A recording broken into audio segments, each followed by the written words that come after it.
నటుడు నాయకుడై ఆంధ్ర వట విటపము, నటుడు నాయకుడై ఆంధ్ర వట విటపము, ఊడలునంగ జగమెల్ల ఊగజేయ. నటుడు నాయకుడై ఆంధ్ర వట విటపము, ఊడలునంగ జగమెల్ల ఊగజేయ. విశ్వరూపము చూపిన విశ్వనటుడు,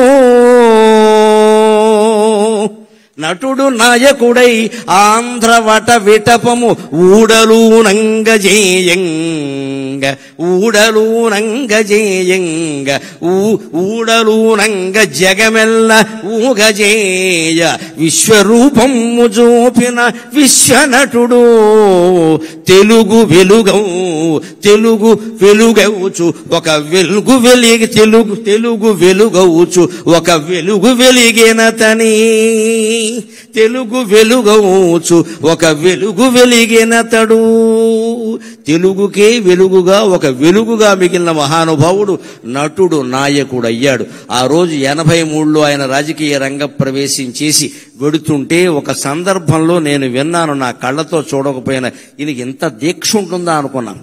అన్నం తినేవాడు కాదు, ఆ చైతన్య యాత్రలో అన్నం తినేవాడు కాదు, కానీ ఆరోగ్యం చెడగొట్టుకోలేదండి. రామారావు గారి నుంచి ఈ యువతరం నేర్చుకోవాలి.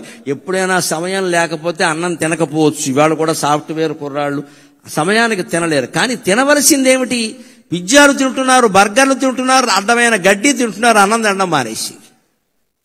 రామారావు గారి నుంచి నేర్చుకోవాలి. అంత చైతన్య రథయాత్ర చేస్తూ మహానుభావుడు కుమారుడు హరికృష్ణ సారథ్యం చేస్తుంటే వెళుతూ ఆయన దారిలో ఆగవలసి వస్తే భోజనము కుదరదు అనేవాడు. మరి ఏం కుదురుతుంది అంటే కుంచెడు వేరుశెనగ గుళ్ళు పట్టుకురమ్మనేవాడు.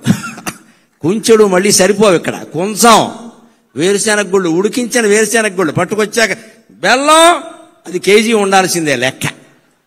కుంచెడు వేరుశెనగ గుళ్ళు దగ్గర పెట్టుకుని ఉడికించినవి బెల్లం కేజీ దగ్గర పెట్టుకుని అరగంటలో నవిలేడే నేను చూశాను, అనుమానం వెళ్ళేది. అలా కాపాడుకున్నాడు ఆయన ఆరోగ్యాన్ని. ఇవాళ నేర్చుకోవాలి.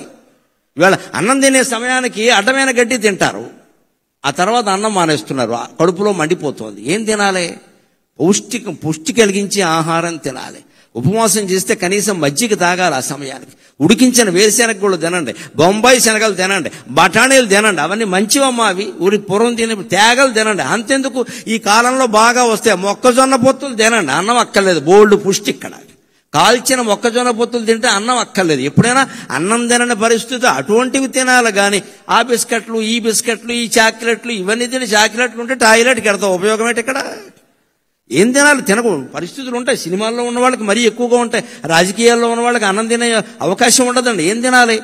ఆరోగ్యం చెడిపోంది తినాలి. అందులో కూడా ఆయన క్రమశిక్షణ ఏమిటంటే అలా ఉడికించిన వేరుశెనగ గుళ్ళు బెల్లం లాంటి ఆహారం తినేవాడు తప్ప బయట ఏదో పట్టుకురమ్మని తినేవాడు కాదండి. నియమం అంటే నిష్ఠే, నియమం అంటే నియమమే, నిష్ఠ అంటే నిష్ఠమే. ఆయన నుంచి అది మనం నేర్చుకోవాలి. ఆ రకంగానే రాజకీయ జీవితాన్ని గడిపాడు. ఇంకొక మాట మనం చెప్పుకోవాలి.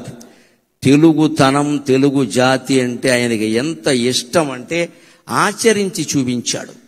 89 నుంచి 94 వరకు ఆయన ప్రతిపక్షంలో ఉన్నారు. ప్రతిపక్ష నాయకుడుగా ఆయన పాత్ర ఆయన చేశాడు. నేను అసెంబ్లీకి రాను అని మాట్లాడలేదు, వచ్చాడు ఆయన ఖచ్చితంగా. స్పీకర్ గారు ఉండగా చెప్పుకోవలసిన మాట. ఆయన వచ్చాడు. అంత మహానటుడు, అంత మహానాయకుడు ఓడిపోయిన దశలో కూడా అసెంబ్లీకి వచ్చాడు. ఆయన కర్తవ్యం ఆయన నిర్వర్తించి ఇటువంటి వాళ్ళందరినీ నడిపించాడు ఆయన శుభ్రంగా. ఆ దశలో కూడా ఆయన మనోధైర్యాన్ని కోల్పోలేదండి.